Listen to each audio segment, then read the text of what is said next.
मुझे अकेलापन बहुत पसंद है। मुझे अकेलापन बहुत पसंद है दोस्तों। जब मेरे पास खाने की चीज़ें होती हैं तो और मज़ा आता है। Hello, good morning.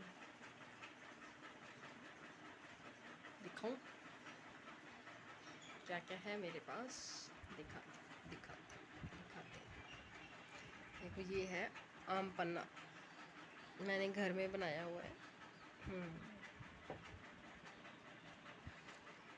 ये भी घर में ही बना हुआ है, बट मैंने नहीं बनाया। ये है मेरे पास मैंगो की आइसक्रीम।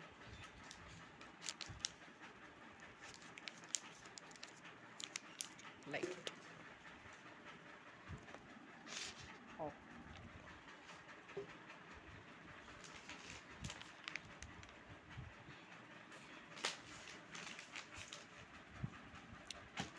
अब अकेलापन लगेगा ही नहीं, खाओ पियो ऐश करो।